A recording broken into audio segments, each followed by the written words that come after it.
என் பெயர் மரியாள். கலிலேயா நாட்டில் உள்ள நாசரேத் எனும் ஊரிலே சொல்லணுமா? கலிலேயா என்ற நாட்டில் உள்ள நாசரேத் என்னும் ஊரில் நான் பிறந்தேன். என்னுடைய பட்டணம் ஒரு சிறிய குக்கிராமம். என்னுடைய தாய் தகப்பன்மார் அண்ணா ஸ்வக்கில். என்னுடைய கோத்திரம் யூத கோத்திரத்தை சேர்ந்த ஒரு பெண்மணி. என்னுடைய பட்டணம் ஒரு சிறிய பட்டணமாக இருந்தாலும் அன்றைய நாட்களிலே போர் சேவகர்களும் வணிகர்களும் நிறைந்திருந்த ஒரு பட்டணமாக இருந்தது. அந்த பட்டணத்திலே அநேக கேளிக்கை விடுதிகளும் இருந்தது.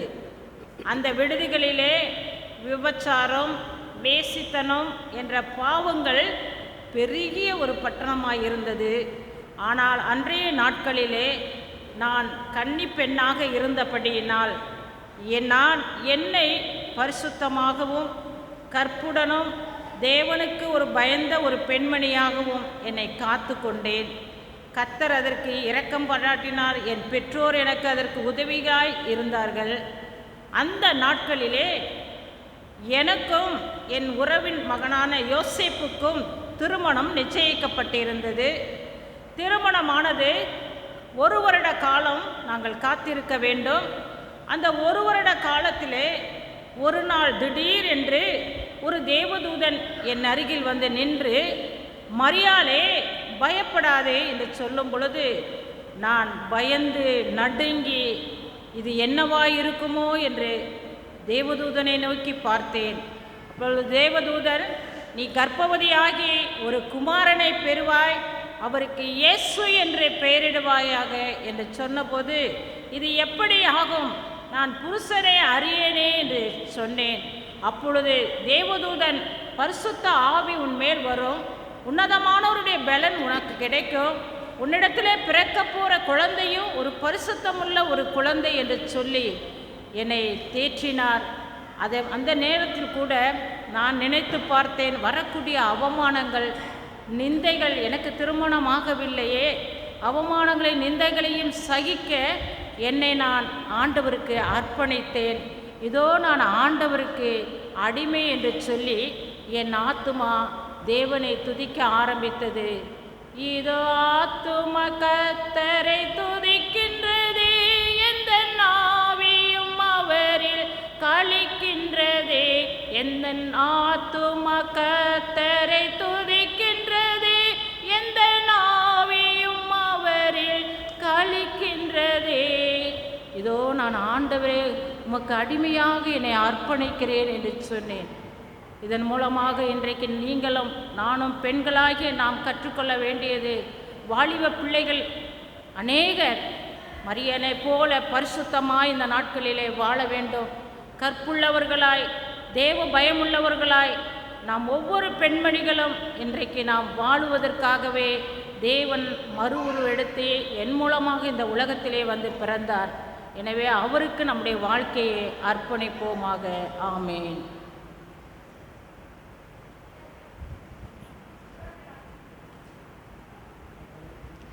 கர்த்தருடைய பரிசுத்த நாமத்துக்கு ஸ்தோத்திரம். பரிசுத்த வேதாகமத்தில் பெண்களினுடைய வரிசையில் அன்னாள் என்ற பெண்மணியை பற்றி பார்க்க போகிறோம். புதிய ஏற்பாடு லூக்கா எழுதின சுவிசேஷம் 2ஆம் அதிகாரம் 36 to 38 வரை உள்ள இந்த 3 வசனங்களில் மட்டும் அன்னாளை பற்றி எழுதியிருக்கிறது. அன்னாள் என்ற பெயருக்கு என்ன பொருள் என்றால், தேவன் எனக்கு தயவு செய்கிறார் என்ற அர்த்தம். அன்னாள் என்பவர்கள் தீர்க்கதரிசியாக இருந்து ஆவிக்குரிய பரிசுத்தமான வாழ்க்கையை பற்றி இப்பொழுது பார்ப்போம். என் பெயர் அன்னாள், எனக்கு 84 வயது. நான் ஆசேர் கோத்திரத்தை சேர்ந்தவள். என்னுடைய தகப்பனார் பெயர் பானுவேல். நான் இள வயதாக இருக்கும் பொழுது திருமணமாகி என் கணவரோடு 7 வருஷம் மட்டும் வாழ்ந்து கொண்டிருந்தேன். அவர் இறந்து விட்டார். உலக பிரகாரமான என் கணவர் இறந்து விட்டாலும் நான் ஆவிக்குரிய மணவாளனான தேவனோடு நான் நெருங்கி வாழ்ந்து வந்தேன். நான் தேவாலயத்தில் தேவ பிரசன்னத்தை வாங்கிட்டு இரவும் பகலும் ஜெபித்து உபவாசித்து ஆராதனை செய்து அவருடைய நாமத்தை துதித்து போற்றி புகழ்ந்து பாடிக்கொண்டே இருப்பேன். எருசலேமிலே இஸ்ரவேல் மக்களுக்காக, இஸ்ரவேல் மக்களின் மீட்புக்காக மேசியா எப்பொழுது வருவார் என்று நான் காத்து கொண்டு இருந்தேன். அப்பொழுது மேசியா வந்துவிட்டார். இயேசுவாகிய மேசியா பிறந்து விட்டார். யோசேப்பும் மரியாளும் இயேசு என்ற குழந்தையை தேவாலயத்துக்கு கொண்டு வந்தார்கள். அதை அக்குழந்தையை நான் கண்ணார கண்டு மகிழ்ச்சி அடைந்தேன். நான் பெற்ற இன்பத்தை இவ்வையகமும் பெற வேண்டும் என்று இயேசு மேசியாவாக வந்தார் என்பதையும், இயேசுவே ஆண்டவர், இயேசுவே இரட்சகர் என்ற வாசகங்களை, இயேசு என்ற நற்செய்தியை உலக மக்களுக்கு நான் பறைசாற்றினேன். நான் முதிர் வயதாக இருந்தாலும், விதவையாக இருந்தாலும், நான் தீர்க்கதரிசியாக இருக்கும் பொழுது ஆண்டவரோடு நெருங்கி வாழ்ந்து அவருடைய வசனங்களை எல்லா மக்களுக்கும் அறிந்து கொள்ளும்படி ஆண்டவரோடு நான் பிரயாணம் பண்ணினேன்.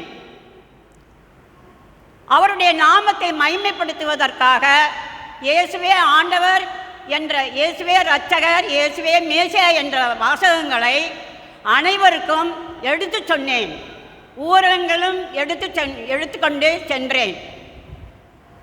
ஆண்டவருடைய பிள்ளைகளாகிய நாமும் தீர்க்கதரிசியாக இருந்த அன்னாளை போல நாமும் ஆண்டவரோடு பிரயாணம் பண்ணி அவருடைய வாசகங்களை, அவருடைய கருத்துக்களை, அவருடைய வசனங்களை எல்லாருக்கும் அறிவிக்க, மற்றவர்களோடு கர்த்தருடைய வசனங்களை பகிர்ந்தளிக்க ஆண்டவர் கிருபை செய்வாராக. ஆமேன். நான் யார் என்று பார்க்கிறீர்கள் தானே? நான் தான் மார்த்தாள். நான் பெத்தானியா என்ற ஊரில் குடியிருக்கிறேன். அந்த பெத்தானியா எருசலேமுக்கு 2 மைல் கல் தூரத்தில் இருக்குது. எனக்கு ஒரு சகோதரி இருக்கிறார்கள். மரியாள் என்ற ஒரு சகோதரி இருக்கிறார்கள். லாசரு என்ற ஒரு சகோதரனும் இருக்கிறார்கள். எனக்கு சமைப்பதென்றால் ரொம்ப பிடிக்கும். நான் சமைத்து எல்லாருக்கும் கொடுப்பேன். அவர்கள் சாப்பிட்டு நன்றாக இருந்தது என்று சொன்னால் எனக்கு மிகவும் பெருமையாக இருக்கும். அப்போ பாருங்கள், இயேசுவும் கூட அவருடைய சீஷரோட அடிக்கடி எங்கள் வீட்டில் வந்து தங்குவாங்க. நான் சமைத்து கொடுப்பேன். இவ இருக்கிறாளே, எப்போ பாருங்கள் ஏசாமி வந்துட்டா அவர் பாதத்துக்கிட்டே போய் உக்காந்து அவர் என்ன பேசுகிறாருன்னு கேட்டுகிட்டே இருப்பாள். நான் மட்டும் வேலை செஞ்சுட்டே இருப்பேன். ஒரு நாள் கூட போய் நான் ஏசப்பாட்ட கேட்டேன், ஏசப்பா இவ என் சகோதரி எனக்கு உதவியே செய்ய மாட்டேங்கிறா, நீங்கள் கொஞ்சம் சொல்லக்கூடாதா அப்படின்னு கேட்டேன். அப்போ இயேசு சொன்னார், மார்த்தாளே, நீ உலக கவலையில் சமைக்கணும், அதை வாங்கணும் இதை வாங்கணும் அப்படி யோசித்து கொண்டிருக்கிறான். நான் உன் சகோதரி பாரு, இறப்புக்கு பின்னாடி நித்திய ஜீவன் ஒன்று வாழ்க்கை இருக்குது. அந்த வாழ்க்கை தான் இறக்காத ஒரு வாழ்க்கை. இந்த சாகாத வாழ்க்கையை ஏசாமியோட அந்த பரலோகத்தில் வாழ்வது எப்படி என்பதை அவள் கற்றுக்கொண்டால். சொன்ன பிறகுதான் இந்த மரமண்டைக்கே புரிஞ்சுது பாருங்கள். அதுக்கப்புறம் நான் திருந்திட்டேன். வேகமாக வேலையை முடிச்சுட்டு ஏசப்பா வந்தாங்கன்னா அவங்கள்ட்ட நானும் அந்த நித்திய ஜீவனை பற்றி கேட்டுக்கொண்டிருப்பேன். இவ்வளவு தெரிஞ்சிருக்குது. பக்கத்து ஊரில் சுவிசேஷம்லாம் சொல்லி கொண்டு வந்தாங்க. நிறைய அற்புதம்லாம் ஏசாமி செஞ்சாங்க. குஷ்டரோகியை சுகமாக்குனாங்க, கண் பார்வை கொடுத்தாங்க. ஏன் இந்த பாடையில் போன அந்த நாயனூர் விதவையுடைய மகனெல்லாம் உயிரோடு எழுப்புனா. இவ்வளவு கேள்விப்பட்டோம். என் தம்பி லாசரு இறந்து 4 நாள் ஆயிடுச்சு. ரொம்ப அழுகி போய் சரீரம்லாம் இருக்கும். அதுக்கப்புறம் தான் ஏசப்பா எங்கள் வீட்டுக்கே வந்தாங்க. வந்தவுடனே, ஏசப்பா நீங்கள் இருந்திருந்தா என் தம்பி செத்துருக்க மாட்டானேன்னு நான் சொல்கிறேன். ஏசப்பா சொன்னார், நீ விசுவாசித்தால் தேவனுடைய மகிமையை காண்பாயின்னு. நான் அப்போ கூட என்ன சொன்னேன், ஆமாம் நீங்கள் உயிரோடு எழுப்ப முடியும். கடைசி நாட்களில் நீதி செய்ய வரும்பொழுது எல்லாரும் உயிரோடு எந்திரிப்பாங்க. அப்போ என் லாசரும் என் தம்பியும் எந்திரிப்பான் ஆண்டவரேன்னு சொன்னாங்க. அப்போ கூட ஏசப்பா என்னுடைய அவிசுவாசத்தை மன்னிச்சு என் தம்பியை உயிரோடு எழுப்பி கொடுத்தாரு. 4 நாளாக அழுகி போன என் தம்பி உயிரோடு வந்தார். அப்புறம் பஸ்கா பண்டிகை வர்றதுக்கு ஒரு 6 நாளைக்கு அதுக்கு முன்னாடி எங்கள் வீட்டில் ஒரு விருந்து செஞ்சோம். அப்போ சந்தோஷமாக என்னுடைய சமையலை வந்து சாப்பிட்டாங்க. என் தம்பியும் உயிரோடு என்னோட இருந்து எல்லோரும் நாங்கள் சாப்பிட்டோம். என்னைய மாதிரி அவிசுவாசமாக இருக்காதீங்க, விசுவாசமாக இருக்கணும். நம்ம வாழ்க்கையில் நிறையா செஞ்சுருக்கிறார் கடவுள். நீங்கள் இன்னும் இங்கே கேட்டு பாருங்கள், எனக்கு அதை செஞ்சார் இதை செஞ்சாருன்னு உங்களுக்கே தெரியும். ஆனால் ஒரு சில சமயத்தில் சில காரியம் நடக்கலைன்னா உடனே அவிசுவாசத்துக்குள்ளே போயிடக்கூடாது. கர்த்தர் நமக்கு எது தேவைன்னா அதை கொடுப்பார், தேவையில்லைன்னா அதை தரமாட்டார். அதுக்காக நமக்கு கொடுக்கலன்னு சொல்லி அவிசுவாசத்துக்குள்ளே என்னைய மாதிரி போயிடாதீங்க. நான் ஸ்ட்ராங்காக இருக்கேன், இறந்தாலும் கர்த்தரோட போய் இருப்பேன்ற அந்த ஸ்ட்ராங்காக இருக்கிறோம். அதனால் நீங்களும் அதே மாதிரி கர்த்தர் மேலே விசுவாசமாக இருக்கணும்னு உங்களை கேட்டுக்கிறேன். ஆமீன். என் பெயர் மரியாள். இப்போ சொல்லிட்டு போனாங்களே மார்த்தாள், அவங்களுடைய சகோதரி மரியாள். என்னை பற்றி என்னுடைய சகோதரி மார்த்தாள், நான் மரியாள். எங்களுக்கு லாசரு என்ற ஒரு சகோதரனும் உண்டு.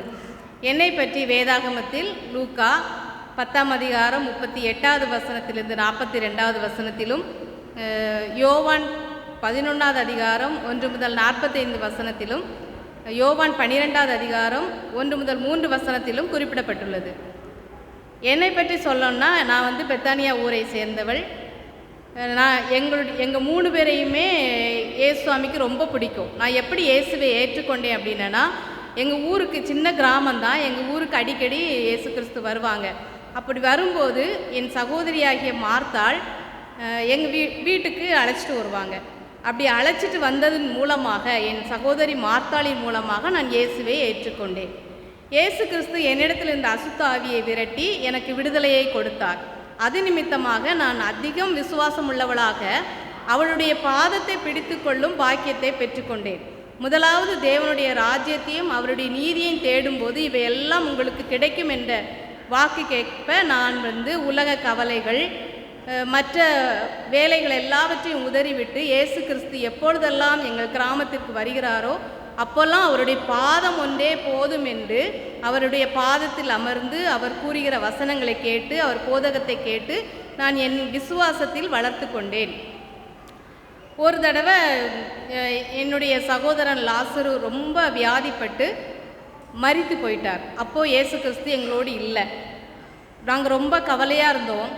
இயேசு கிறிஸ்து 4 நாளுக்கு பிறகு வந்து எங்களை பார்த்து நாங்கள் மிகுந்த வேதனையோடு இருக்கிறதை பார்த்தார்.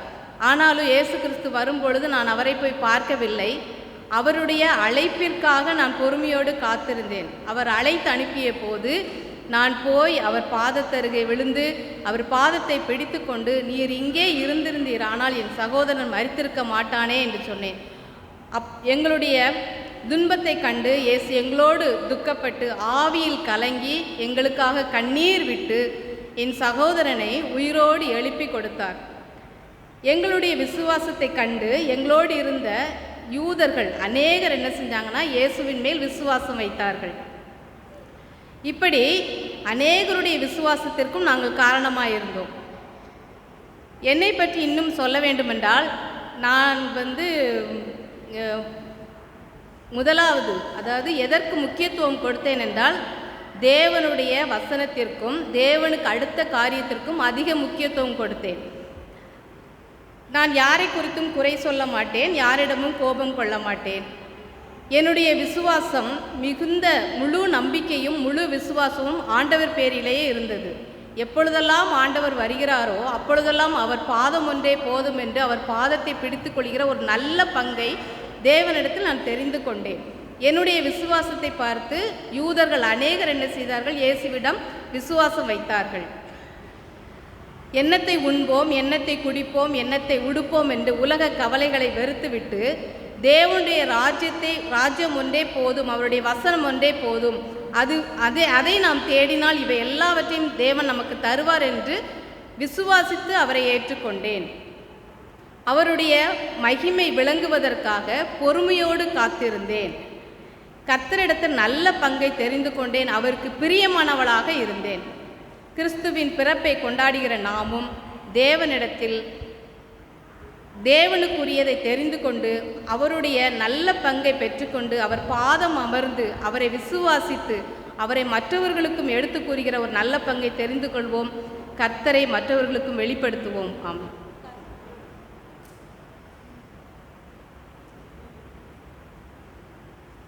என்னை உங்களுக்கு அதிகமாக தெரிந்திருக்க வாய்ப்பில்லை.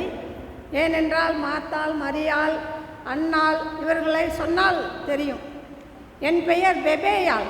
பெபேயாள் என்றால் யாருக்கும் கொஞ்சம் தெரிவதற்கு வாய்ப்பில்லை.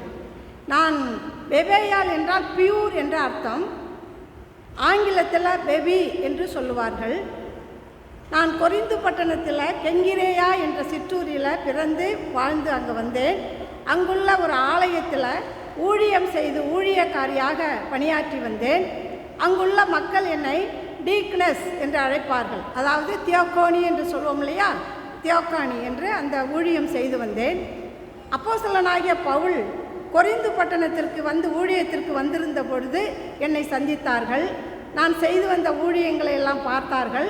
அவருக்கு மிகவும் பிரியமாய் இருந்தது. ரோமாபுரி சபை கிறிஸ்தவர்களுக்கு ஒரு முக்கியமான ஒரு நிருபத்தை கொண்டு போய் அங்கே மக்களுக்கு சேர்க்க வேண்டும் என்று என்னை தெரிந்து கொண்டார்கள். நானும் சரி என்று ஒப்புக்கொண்டேன். ஆனால் ரோமாபுரியில் உள்ள கிறிஸ்தவ சபையார் பெண்கள் ஊழியம் செய்வதை பிரியப்பட மாட்டார்கள், அவர்கள் அதை மதிக்கவும் மாட்டார்கள் என்று அவர் அறிந்திருந்தார். எனவே நான் இந்த நிருபத்தை ரோமாபுரிக்கு எடுத்து செல்லும் பொழுது மக்கள், அந்த சபை மக்கள் என்னை மதிப்போக வரவேற்க வேண்டும் என்றும், நான் தேவனால் தெரிந்து கொள்ளப்பட்ட ஒரு ஊழியக்காரி என்பதை அந்த மக்களுக்கு தெரிவிக்க வேண்டும் என்றும் அவர் விரும்பினார். மேலும் நான் அங்கே தங்கியிருக்கும் நாட்களில் எனக்கு தேவையான எல்லா உதவிகளையும் செய்ய வேண்டும் என்றும் அந்த சபை மக்களிடத்தில் கேட்டுக்கொண்டார். நான் கெங்கிரேயாவிலே ஊழியம் செய்யும் பொழுது அநேக நன்மையான காரியங்களை செய்திருக்கிறேன், நற்கிரியைகளை செய்திருக்கிறேன். இதையெல்லாம் அவர் பார்த்திருந்தார்.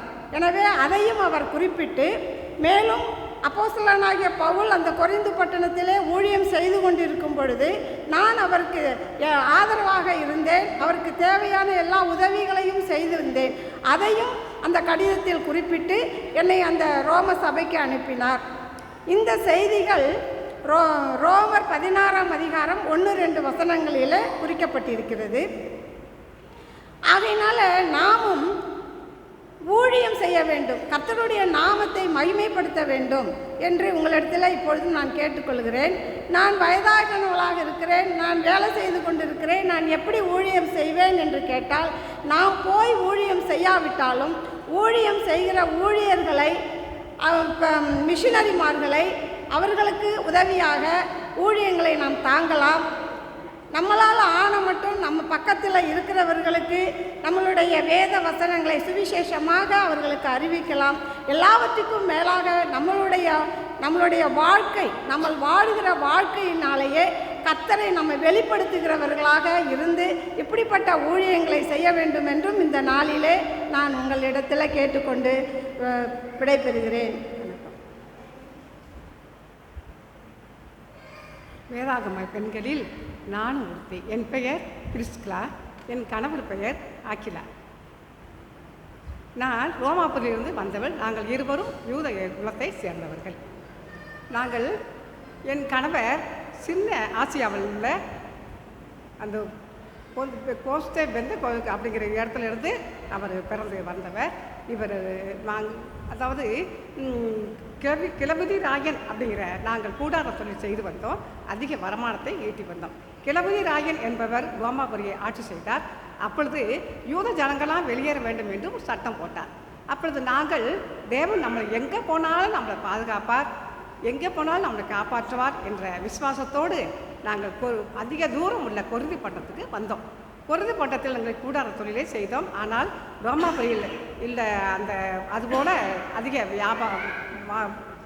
வியாபாரம் கூடவில்லை. இருந்தாலும் நாங்கள் வியாபாரத்தை செய்து பிழைத்து வந்தோம். அந்த கொரிந்து பட்டணத்திலே அப்போஸ்தலனாகிய பவுல் ஊழியம் செய்து வந்தார். அதை நாங்கள் கேள்விப்பட்டு அங்கு சென்று அவரோடு சேர்ந்து நாங்கள் ஊழியம் செய்து வந்தோம். நாங்கள் தேவனுடைய தேவ வசனத்தினாலும் தேவ ஞானத்தினாலும் நாங்கள் நிறைந்து வாழ்ந்து வந்தோம். அப்படி இருக்கும்போது பாருங்க, தேவன் அந்த பவுலுக்கு எதிராக வருகிற மக்களெல்லாம் அவர் அந்த ஆபத்தான காலத்தில் நாங்கள், நீங்கள் பயப்படாதீங்க, நாங்கள் உதவி செய்வோம், நாங்கள் இருக்கோம் அப்படின்ட்டு நாங்கள் அவர்கிட்ட தைரியம் சொல்லுவோம். வேதத்தில் பரிசுத்த ஆவியானவர் எங்களை பிரிசிக்கலா ஆக்கிலா என்றும் பிரிஸ்கிலா ஆக்கிலா என்றும் ஆக்கிலா பிரிஸ்கிலா என்றும் 6 தடவை எங்களை பரிசுத்த ஆவியானவர் எங்களை உயர்த்தி இருக்கிறார். அப்படி இருந்து நாங்கள் தேவ ஞானத்திலும் வேத வசனத்திலும் நாங்கள் பெருகி வரும்போது அதிகம் ஊழியக்காரர்களுக்கு நாங்கள் வேத வசனத்தால் நிரப்பி ஊழியம் செய்து வந்தோம். நாங்கள் அதிகம் பேருக்கு நாங்கள் உணவருந்தி திக்கற்றவர்கள், ஏழைகள், அனாதைகள், விதவைகள் அவர்களுக்கு உணவருந்தி நாங்கள் அடிக்கடி எங்கள் வீட்டில் அது விருதுசாலியாக எங்கள் வீடு அமைந்து உள்ளது. நாங்கள் எங்கள் ஊழியத்தில் ரோமர் 16:20 படி எந்த நேரத்திலும் அந்த ஆபத்தான நேரத்தில் அந்த பவுல் அப்போஸ்தலருக்கு எங்கள் கழுத்தை நாங்கள் கொடுத்து அவருக்கு உதவி செய்து வந்தோம். அப்போஸ்தலர் ரோமர் 16:13 நாங்கள் எந்த நேரத்தில் அவருக்கு எந்த உதவி செய்து அப்போஸ்தலர் பவுலுக்கு நாங்கள் உதவியாக இருந்து வந்தோம். அதுபோல் நாமும் இந்த பிரிஸ்கிலா ஆக்கிலா என்பதை போல நாமும் ஏழைகளுக்கும் திக்கற்றவர்களுக்கும் உதவி செய்வோம். எங்களுடைய வீடு சுவிசேஷத்திற்காக நாங்கள் கொடுத்து விட்டோம். நாங்கள் ஆண்டவருடைய கிருபையால் நாங்கள் பிழைத்து வருகிறோம். எங்களுக்கு பிள்ளை பாக்கியம் இல்லை என்றாலும் நாங்கள் ஆண்டவருக்கு நாங்கள் உண்மையாக ஊழியம் செய்து நாங்கள் உதவி செய்து வருகிறோம். அதுபோல் நாமும் ஏழைகளுக்கும் திக்கற்றவர்களுக்கும் விதவைகளுக்கும் உதவி செய்து அவர்களுக்கு ஆகாரம் கொடுத்து, அது மட்டுமல்ல நம்ம தேவனுடைய ஊழியத்தை நம்ம தேவ ஞானத்தாலும் வேத வசனத்தாலும் நிரப்பி நம்முடைய தேவனை அறியாத மக்களை நம் ரட்சிப்புகளை கொண்டு வரும் சத்தியத்தை விதைப்போம். ஆமென். என் பேர் நீதியால். என்னுடைய ஊர் சின்ன ஆசியாவில் உள்ள தியாத்ரா ஊர். என்னுடைய தொழில் ரத்தாம்பரம் விற்பது. நான் யூதர் மார்க்கத்தை சேர்ந்த பெண். ஒரு நாள் பிலிப்பு பட்டணத்தில் பவுல் பிரசங்கம் பண்ணி கொண்டிருந்தார். ஏனென்றால் பிலிப் பட்டணத்தில் ரோமர்கள் குடியேறி ரோமர்கள் ஆட்சி செய்திருந்தார்கள். அதனால் அங்கே தேவாலயம் ஜெபாலயம் கிடையாது. இப்போ பிலிப்பு பட்டணத்திற்கு வெளியே உள்ள ஆற்றின் அருகே பிரசங்கம் பண்ணி கொண்டிருந்தார். அந்த பிரசங்கத்தை நான் கவனித்து கொண்டிருக்கையில் கர்த்தர் என் இருதயத்தை திறந்தார். நான் ரட்சிக்கப்பட்டு ஞானஸ்தானம் பெற்றேன். நான் மட்டுமல்ல, என்னுடைய குடும்பத்தை ரட்சிப்பின் வழிக்குள் வழிநடத்தி ஞானஸ்தானம், என் குடும்பம் அனைவரும் ஞானஸ்தானம் பெற்றார்கள். ஒரு நாள் பவுலையும் சீலாவையும் நோக்கி, நீங்கள் என்னை கர்த்தரிடத்தில் விசுவாசம் உள்ளவள் என்று எண்ணினால் என்னுடைய வீட்டில் தங்கி இருக்க வேண்டும் என்று வருந்தி கேட்டுக்கொண்டேன். அவர்கள் என்னுடைய அழைப்பை ஏற்றுக்கொண்டு என்னுடைய வீட்டில் தங்கி சில நாட்கள் ஊழியம் செய்தார்கள். கடைசியாக பவுலும் சீலாவும் சிறைச்சாலையிலிருந்து விடுதலை செய்யப்பட்டு என்னையும் என் சகோதரையும் கண்டு ஆறுதல் சொல்லி போய்விட்டார்கள். நானும் என் குடும்பம் அனைவரும் கர்த்தருடைய வருகைக்காக ஆயத்தப்படுத்தி காத்து கொண்டிருக்கிறோம். இதுபோல நீங்களும் விசுவாசத்தில் உறுதியாய் ஊழியர்களை தாங்கி குடும்பத்தை இரட்சிப்பின் வழிக்குள்ளும் கொண்டு வர அனைவரும் ஞானஸ்தானம் பெற்று குடும்பம் முழுவதும் ரட்சிக்கப்பட நீங்களும் உதவி செய்யுங்க. என்னை போல ஆண்டவர் நாமம் மகிமைப்படுவதாக. ஆமென். என் பெயர் மகதலினா மரியாள். நான் யார் என்றால், கலிலேயா என்ற பெரிய சிறுகரத்தின் நடுவில் மகதலினா என்ற பட்டணம் இருக்கிறது. அந்த பட்டணத்தை சேர்ந்தவள் நான். அந்த பட்டணத்தில் சேர்ந்தவள் நான் இருந்ததால் என்னை மகதலினா மரியாள் என்று அழைக்கப்பட்டேன். ஆனால் கலிலேயாவை ஆண்டவர் தெரிந்தெடுத்தார். ஏன் கலிலேயாவை ஆண்டவர் தெரிந்தெடுத்தார்? அந்த மக்கள் இருளில் வாழ்ந்தார்கள், பாவத்தினால் பாதிக்கப்பட்டிருந்தார்கள். அதனால் ஆண்டவராகிய இயேசு கிறிஸ்து அந்த பட்டணத்தை தெரிந்தெடுத்து கொண்டார். ஆனால் யூதர்கள் அந்த இடத்தை இழிவாய் பேசினார்கள். நானோ 7 பிசாசு பிடிக்கப்பட்டவளாய், நான் நொறுக்கப்பட்டவளாய், நிந்திக்கப்பட்டவளாய், நான் குணமாக்க இல்லாத சுகமினமாய் நான் இருந்த பொழுது ஆண்டவராகிய இயேசு கிறிஸ்து என்னை 7 பிசாசுகளையும் என்னை வெளியேற்றி என்னை சுகமாக்கினார். அதில் அவருடைய குணமாக்கின விசுவாசத்தின் பலனாய் நான் அவர் என் மேல் வைத்த அன்பினால், அவர் மேல் நான் வைத்த பாசத்தினால் அவருக்கு பின் சென்று ஊழியம் செய்ய ஆரம்பித்தேன். முழு மனதோடு விசுவாசித்து ஊழியம் செய்ய ஆரம்பித்தேன். 12 சீசர்களோடு ஊழியம் செய்ய ஆரம்பித்தேன். நான் ஊழியத்தின் பெண்களின் தலைவியாக நான் நிர்வகிக்கப்பட்டிருந்தேன்.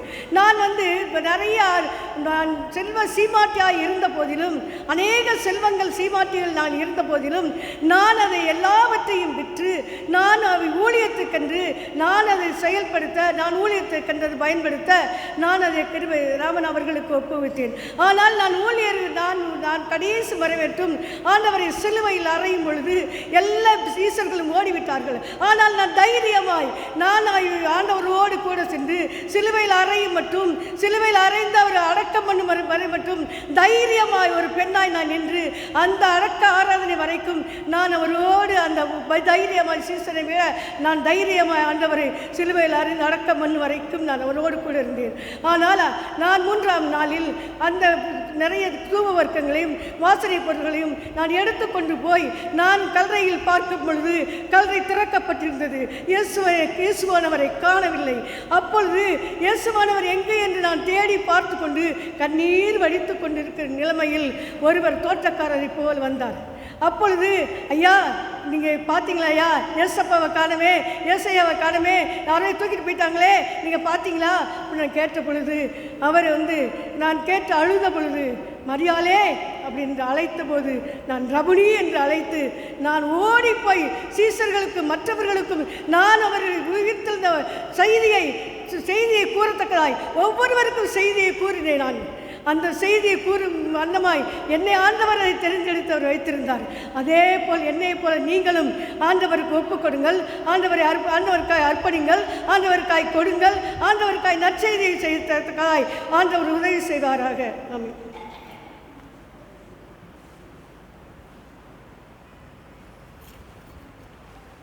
நான் என் அன்பு கணவர் பிலாத்துவின் மனைவி.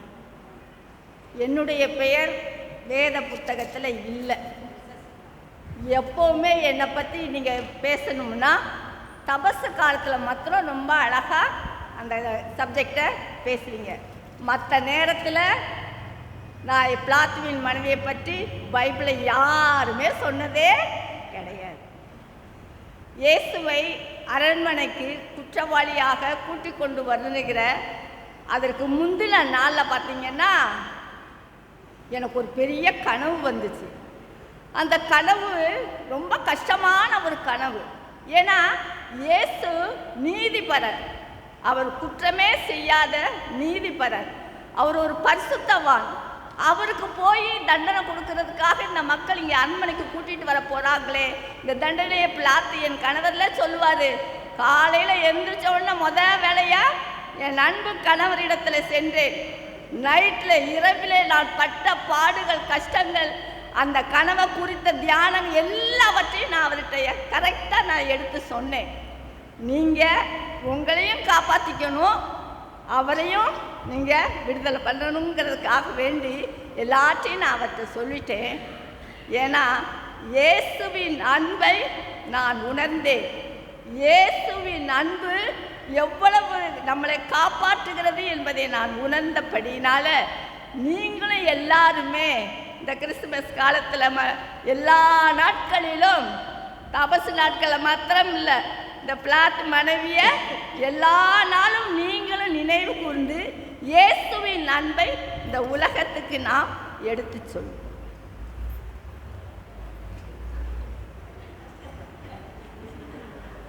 கர்த்தருடைய பரிசுத்த நாமத்துக்கு ஸ்தோத்திரம். வேதத்தில் அநேக பெண்மணிகள் இருக்கார்கள். அதில் ஒருத்தியாகிய ஒரு பெண் நான். என் பேர் ஐநேக்கியாள். என் ஊர் லீஸ்திரா. நாங்கள் யூத குலத்தை சேர்ந்தவங்க. என் கணவர் கிரேக்கன், கர்த்தரை அறியாத மனுஷன்.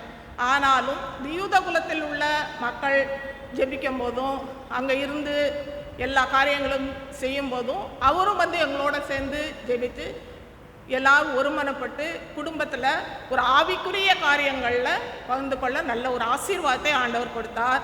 எனக்கு மகன் தீமோத்தேயு. அவன் மகன் ஆவிக்குரிய ஜீவியத்தில், விசுவாசத்தில் உத்தமனா, கர்த்தருக்கு பயப்படுகிறவனா நாங்கள் வளர்த்தோம். காரணம் எங்கள் குடும்பத்தில் ஜெபத்தின் மூலமாக மகன் ஒரு ஊழியக்காரனாகவும் ஒரு போதகனாகவும் காணப்பட்டார். ஊழியத்தில் பவுல் அந்த தீமோத்தேயு 1ஆம் அதிகாரத்தில் என்ன சொல்லப்பட்டிருக்குன்னா, விசுவாசத்தின் உத்தம குமாரனாகிய தீமத்தை அப்படின்னு சொல்லி விசுவாசத்தில் உத்தம குமாரன் அப்படின்னு சொல்லி எழுதி அதில் கடைசியில் ஒரு ஆசீர்வாதத்தை கொடுக்கிறார். கிருபையும் இரக்கமும் சமாதானமும் முன்னோடு கூட இருக்கணும்னு சொல்லி, அந்த கிருபையும் சமாதானமும் அவரோடு கூட இருந்த தொட்டு தான், அவருடைய ஆசீர்வாதம் கடைசி வரை இருந்த தொட்டு தான் அவர் ஊழியத்தை செய்யும்படியாக கிருபை செஞ்சார். ஊழியத்தின் பாதையில் போகும்போது பவுல் அடிக்கடி ஆலோசனை கொடுப்பார், நீ இப்படி செய்யணும் அப்படின்னு சொல்லி. ரெண்டாவதாக பயப்படக்கூடாது அப்படின்னு சொல்லி திடப்படுத்துவார்.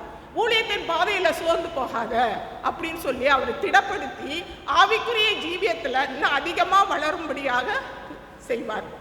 அவர் லீஸ்திராவிலும் இக்கோனியாவிலும் எபேசு சபையில் இருக்கும்போது அவர் அங்குள்ள சகோதர சகோதரிகளுக்கு சத்தியத்தை சொன்ன பிறகு அங்கிருந்து அநேக நற்சாட்சிகள் பெற்றார். சுத்த இருதயம், மாயமற்ற விசுவாசம் அவற்றை காணப்பட்டது.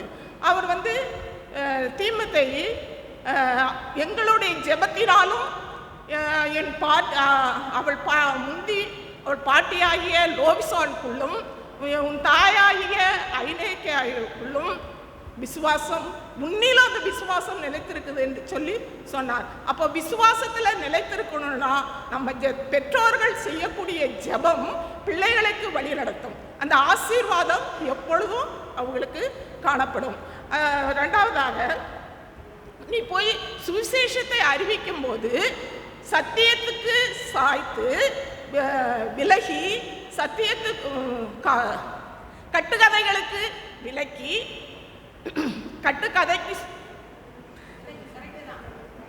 கட்டுக்கதைகளுக்கு உன்னை சார்ந்து செய்யும் போது நீ அதை விட்டு விலகிறாத, உன் மனம் தெளிவாக இருக்கணும். தீங்கு அனுபவி, சுவிசேஷத்தின் வேலையை செய்யி, விசுவாசத்தை உறுதிப்படுத்து அப்படின்னு சொல்லி ஒவ்வொரு நேரமும் அவர் சுவிசேஷத்தை சொல்லி உறுதிப்படுத்து என்று சொல்லி அவருடைய விசுவாசத்தில் குறையாதவாறு அந்த விசுவாசத்தை காத்து கொள்ளும்படியாக அவரை திடப்படுத்தி அநேக போதனைகளை சொல்லி அவரை இன்னுமாக திடப்படுத்தினார். இந்த நாட்களில் நம்முடைய ஆண்டவராகிய இயேசு கிறிஸ்து அடுத்த வாரம் பிறக்க போறாரு, வந்துட்டாரு. இருந்தாலும் அடுத்த வாரத்தில் நம்ம அனுசரிக்க போகிறோம். அந்த நாட்களில் அவர் எதுக்காக உலகத்துக்கு வந்தார்? பாவிகளை ரட்சிக்க கிறிஸ்து இயேசு உலகத்துக்கு வந்தார். பாவிகள் உலகத்தின் பாவங்களை சுமந்து தீர்த்த தேவ ஆட்டுக்குட்டியானவர். பாவிகளை ரட்சிக்கவே அவர் கிறிஸ்து இயேசு வந்தார். இது இருளில் உள்ளவர்கள் பெரிய வெளிச்சத்தை கண்டார்கள். இருளில் வாழ்ந்து கொண்டிருக்கிற நம்மளுடைய பாவங்களிலிருந்து நம்மளை காத்துக்கொள்வதற்காக அவர் உலகத்துக்கு வந்தார். பவுல் சவுலாக இருந்த போது கிறிஸ்தவர்களை அநேக துன்பப்படுத்தின போது ஆண்டவர் அன்னைக்கு அவரை தெரிந்து கொண்டார். எப்படின்னா ஒரு வெளிச்சத்தின் மூலமாக அவரை தெரிந்து கொண்டு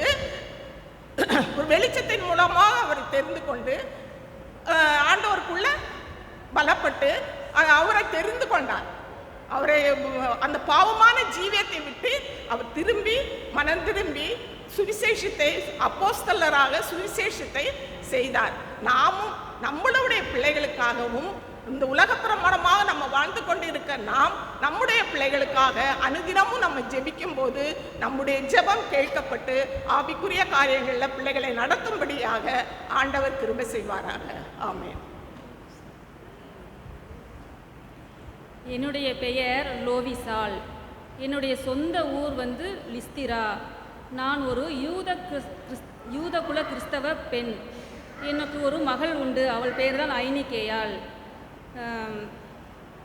எனக்கு ஒரு பேரன் இருக்கிறான். அவன் பேர் தான் தீமோத்தேயு. என்னுடைய பேரனை பற்றி தான் இப்போ நான் சொல்ல போகிறேன். தீமோத்தேயுடைய தகப்பனார் ஒரு கிரேக்க மொழி பேசும் பிற இனத்தை சேர்ந்தவர். அப்போஸ்தலனாகிய பவுல் எங்கள் குடும்பத்தை சந்தித்ததுனால நாங்கள் கிறிஸ்தவ குடும்பமாக நாங்கள் மாறினோம். என்னுடைய பேரனை நான் நல்ல ஒரு தெய்வ பக்தியிலும் ஜெபத்திலும் விசுவாசத்திலும் அன்பிலும் நிலைத்திருக்கும்படிக்கும் தன்னுடைய கடமைகளையும் உண்மையும் உத்தமமாக செய்ய கற்றுக் கொடுத்தேன். என்னுடைய பேரனை நான் ஜெபத்திலும் விசுவாசத்திலும் அன்பிலும் நிலைத்திருக்கும்படி கற்றுக் கொடுத்து நம் ஆராதிக்கும் தேவனை விசுவாசத்தில் நிலைத்திருக்கும்படி கற்றுக் கொடுத்தேன். அப்போஸ்தலனாகிய பவுல் தீமோத்தேயுக்கு 2 கடிதங்களை எழுதியிருக்கிறார் என் பேரனுக்கு. அதுதான் 1 தீமோத்தேயு 2 தீமோத்தேயு. 1 தீமோத்தேயு 2 தீமோத்தேயு. என்னுடைய பேரன் அப்போஸ்தலனாகிய பவுலை சந்தித்ததுனால, கனமான ஊழியத்தை கற்றுக் கொடுத்ததுனால என் பேரன் எபேசு சபைக்கு சிறந்த ஒரு போதகராகவும் பிரசங்கியாகவும் பவுலுக்கு உடன் ஊழியராகவும் இருந்து வந்தார். இதே போல நாமும் நம்முடைய குழந்தைகளையும் பேர பிள்ளைகளையும் தெய்வ பக்தியிலும் ஜெபத்திலும் விசுவாசத்திலும் அன்பிலும் நிலைத்திருக்கும்படி நம்மளுடைய லோயிசால் பாட்டியைப் போல நாம் கற்றுக் கொடுக்க வேண்டியது அவசியமாக இருக்கிறது. என் பேர் துர்காள். எல்லாரும் சொன்னாங்கல்ல எனக்கு முன்னாடி ஊழியம் செய்தோம் அப்படின்னு சொல்லிட்டு. நான் எனக்கு பிரசங்கம் பண்ண தெரியாது, எனக்கு வசனங்கள்லாம் ரொம்ப சொல்ல தெரியாது, அண்ணாள் பாட்டி மாதிரிலாம் சொல்ல தெரியாது. என்கிட்ட இருந்தது ஊசி நூல். இது 2 தான். இந்த ஊசி நூலை வைத்து ஆண்டவருக்காக ஊழியம் செய்ய முடியுமா அப்படின்னு சொல்லி நான் யோசித்து கொண்டிருக்கும்போது யாக்கோபு சொன்ன ஒரு வசனம், மாசில்லாத சுத்த பக்தி என்னது அப்படின்னு சொன்னால், திக்கற்றவர்களையும் விதவைகளுடைய உபதிரவங்களிலே அவர்களை விசாரிக்கிறதும் உலகத்தினால் கரைப்படாதபடிக்கு தங்களை காத்துக்கொள்வது தான் மாசில்லாத சுத்த பக்தி என்று சொல்லி யாக்கோபு சொல்கிறார். அந்த வசனத்தின்படி நான் யோசித்து பார்த்தேன். நான் வாழ்ந்த அந்த வாழ்கிற யோப்பா பட்டணத்தில் அநேக விதவைகள் இருந்தாங்க. அந்த விதவைகளுக்கெல்லாம் அவங்களுக்கு நம்ம ட்ரெஸ்ஸு தைச்சி கொடுக்கலாம், அவங்களுக்கு உடைகளை நம்ம தயாரித்து கொடுப்போம் அப்படின்னு சொல்லி யோசித்தேன். என்கிட்ட இருந்த அந்த ஊசி நூலை வைத்து அவர்களுக்கு நான் உடைகளை தைத்து கொடுத்தேன்.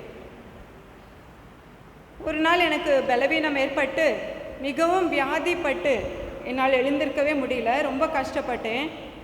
அப்படி இருக்கும்போது அவர்கள் எல்லாரும் எனக்கு உதவி செய்தார்கள். அநேக விதவைகள் என் வீட்டில் எப்பொழுதும் இருப்பார்கள். காரணம் என்ன என்று சொன்னால், அவர்களுக்கு நான் அதிகமாக உதவிகளை செய்தேன். அவர்களுடைய துக்கத்திலே அவர்களை விசாரித்தேன். அவர்களுக்கு தேவையானதை நான் அவர்களுக்கு செய்தபடியால் எப்போவுமே அவங்க எங்கள் வீட்டில் நிறைய பேர் விதவைகள் இருப்பாங்க. என்னால் அதுதான் அவர்களுக்கு செய்ய முடிந்தது. நான் பலவீனப்பட்ட நேரத்தில் மரித்து விட்டேன். மரித்து நான் உயிர் தெழுந்த பிறகுதான் எனக்கு தெரிய வந்தது, அந்த விதவைகள்லாம் எனக்காக அழுத்திருக்கிறாங்க. அவங்க பக்கத்தில் இருந்த லிட்டா பட்டணத்திலே இருந்த பேதுருவை அழைத்து பேதுருக்கிட்ட எனக்காக ஜெபிக்க சொன்னதையும், அவர் ஜெபித்து என்னை உயிரோடு எழுப்பினதையும் என் சகோதரிகள் மூலமாக நான் அறிந்து கொண்டேன். கர்த்தர் என்னை மீண்டும் உயிரோடு எழுப்பினார். அப்போ பேதுருவும் சொன்னார், நான் அந்த விதவைகளுக்காக தயாரித்து கொடுத்த உடைகளை அவர்கள் பேதுருவினிடம் காட்டினார்களாம். காட்டி எனக்காக அவர்கள் எல்லாரும் அழுததாக அவர்கள் சொன்னார்கள். அப்படி நான் கேள்விப்படும்போது நான் மிகுந்த மகிழ்ச்சி அடைந்தேன். நான் தனியாக இருக்கிறேனே, தனிமையாக இருக்கிறேனே, எனக்கு மற்றவர்களைப் போல பிரசங்கிக்கவோ வேறு எந்த காரியமும் என்னால் செய்ய முடியாதே என்று சொல்லி நான் நினைத்து வீட்டிலே இருக்காமல் எனக்கு கர்த்தர் கொடுத்த தாளந்து இந்த ஊசி நூல், இதையும் பயன்படுத்தி தேவனுடைய ராஜ்யத்தில் நான் பயனுள்ள ஒரு பாத்திரமாக இருக்க முடியும் என்பதை ஆண்டவர் எனக்கு கற்றுக் கொடுத்ததை வைத்து அநேக விதவைகளுக்கு நான் ஆசீர்வாதமாக இருக்க கர்த்தர் எனக்கு கிருபை தந்தார். நான் என் வாழ்விலே தனிமையே உணரவில்லை. ஏனென்று சொன்னால் எப்பொழுதும் என் வீட்டிலே அநேகர் இருப்பார்கள். அவர்கள் எனக்கு தோழிகளாகவும் நல்ல சகோதரிகளாகவும் அவர்கள் இருந்தார்கள். தொற்காலை போல நமக்கும் ஆண்டவர் கொடுத்திருக்கிற அந்த சிறு தாளந்துகளை தேவனுடைய ராஜ்யம் பூமியிலே ஸ்தாபிக்கப்படுவதற்கு பயன்படுத்த முடியும் என்பதை தொற்கால் மூலியமாக கற்றுக்கொள்ள நமக்கு கர்த்தர் கிருபை செய்வாராக.